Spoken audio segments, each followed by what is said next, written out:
So, the other day, I felt like watching some simple isekai anime, and I stumbled upon a series called Ascendance of a Bookworm, whose fourth season is coming out in early 2026. You'd think that with this much popularity, the anime must be good, right?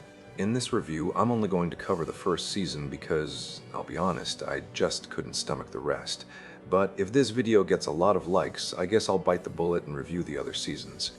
The anime greets us with a not-so-great art style, but since it's not some action flick, I don't think it's that big of a deal. The main character's story is simple. A 22-year-old girl named Motosu Urano dies in her world when a mountain of books falls on her. Let's just be thankful she wasn't hit by a truck in the library. She reappears in another world, in the body of a 6-year-old blue-haired girl named Mine. As we'll learn later, the original girl's soul died from a severe illness, and Motosu Urano's soul just happened to take over her body. The girl suffers from an extremely rare disease known as the Devouring. It manifests in commoners as a kind of mana overload because they can't control it, since commoners usually don't have mana at all. Because of this, Mine is extremely weak and spends the entire season fainting in almost every single episode.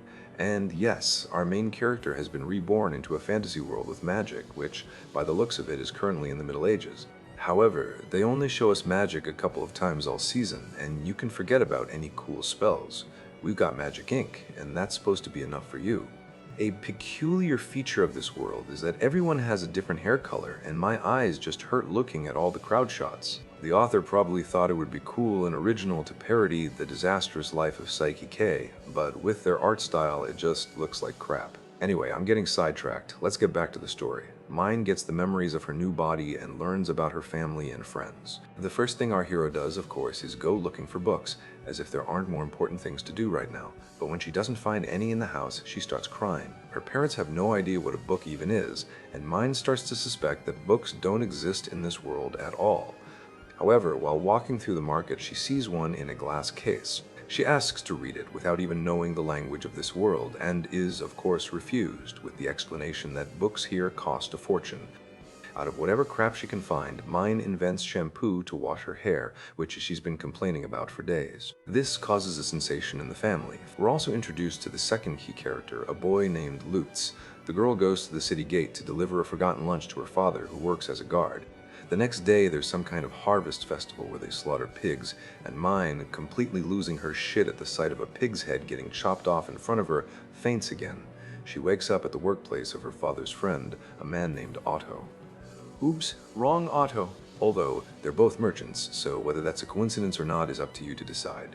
Mine, not wasting any time, learns to write from Otto using a slate and chalk, absorbing the information quickly. In the winter, Mine tries to make paper from grass fibers, but apparently thinking ahead isn't her strong suit. She gives up on the third day after managing to make only a few square centimeters of something that could barely be called paper. However, Mine weaves beautiful baskets because in her past life her mother taught her handicrafts. Her older sister Tuli is of course fucking floored by this because Mine, who is weaving for the first time, does it much better than her, which makes Tuli really upset. But, since it seems the entire family has the IQ of a houseplant, no one questions where Mine got this knowledge from, and they all just forget about the incident. Also, for Tuli's baptism, which happens at age 7 here, Mine weaves a beautiful flower-shaped hair ornament, which will play a role later on. Also in the winter, Otto gives writing lessons to all the kids, not just Mine. The kids are bored and have their heads in the clouds, while Mine earnestly gives Otto advice on how to make the lesson more interesting for these dumbasses. It's here we realize that Otto also has the IQ of a doorknob, because, without noticing a thing, he follows the advice of a 6-year-old child. In the spring, Mine and her friends go to the forest to get clay for clay tablets. But at the end of the day, other kids show up where they're drawing, and thinking the tablets are important enemy strategic assets, they destroy them. This is when we first learn about Mine's illness, which manifests as a burst of mana. And this glow isn't just a special effect for show. The other kids literally see Mine's eyes shimmering with a rainbow of colors, but none of them think anything of it, or at least tell an adult. I mean, in the Middle Ages, she would have been called a witch or a heretic, but here they all just apologize and forget about it. Mine tries to bake the new tablets in a kiln instead of in the sun, and of course the clay explodes from the temperature change. Let's take a little detour from the plot. I'm just amazed by Mine. The story says she read hundreds of books before coming to this world and should be the next Dr. Stone. But in reality, we get an adult with the brain of a child, and we're supposed to believe she's smart. Are you buying that she's smart and has read hundreds of books? Yeah, me neither. Hell, one of her official nicknames on the wiki is Dummy because that's what everyone calls her. Did the author even read his own plot? Alright, next Mind tries to make wooden tablets to write on later. Lutz helps her carve them since she's so weak, but lacking sufficient IQ, she doesn't put them in her room but next to the firewood, and of course her mother accidentally uses them for fuel. In a fit of rage, Mine again pulls her little light show trick with her eyes and then passes out. But her mother apparently doesn't notice a thing and pays it no mind. And then Mine has the nerve to complain to Lutz that her mom burned her tablets, even though she's the one who put them next to the firewood. Next, we're introduced to a new character, Benno. He's a merchant and a friend of Otto's. Lutz wants to become his apprentice to be an independent merchant in the future, and Mine can sell her inventions, like paper, through him. At that moment, I was still holding out hope that she'd give him blueprints for something useful, but, as we'll see in the future, nope. Benno agrees, but wants the kids to provide him with the first samples of paper, he'll cover the cost of materials. The kids start making their first tools. At the same time, Mine makes a magic pact with Benno and sees magical items for the first time in this world. Lutz notices that Mine is wise beyond her years because he didn't understand half of the conversation during the pact signing, while Mine understood everything perfectly and led the discussion. The kids buy materials and the rest of the tools they can't make themselves. In the forest, they encounter magical creatures for the first time. You'd normally expect to see goblins, elves, etc., but all we get is a magical bush that grows at an incredible speed. After this scuffle with a bush, Mine decides to use it as material for paper since its branches are very flexible. While preparing it, Mine once again lets it slip that this isn't her first time making paper, which makes Lutz trust her even less. And so, the first paper is made and left to dry. After work, Lutz finally asks her straight up who she is. Mine has to tell him the whole story, that she's from another world, didn't come to this body by choice, and isn't to blame for the death of the original Mine, who kicked the bucket because of the devouring. This seems to calm Lutz down, and then they present the paper to Benno, who is pleased with it. Next, Mine is officially registered in the Merchants Guild retroactively in exchange for making a hair ornament for the Guildmaster's daughter. This refers to the hairpiece Mine made for Thule, which many people saw at the baptism.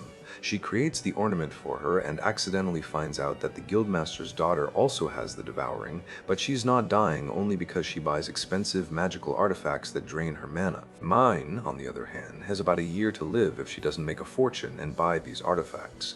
A series of not-so-important events follows. Mine improves the shampoo she made earlier, once again blurting out in front of Benno that she's made something like it before. Benno knows perfectly well that this girl isn't from this world, but as long as she's making him a profit, he doesn't care about her origins. As you probably figured out, Mine has absolutely no ability to keep her mouth shut or think before she acts, and this will come up many more times in the future. So, as I said at the beginning of the review, she has fully earned her title of idiot, which makes the main foundation of the plot crack even more.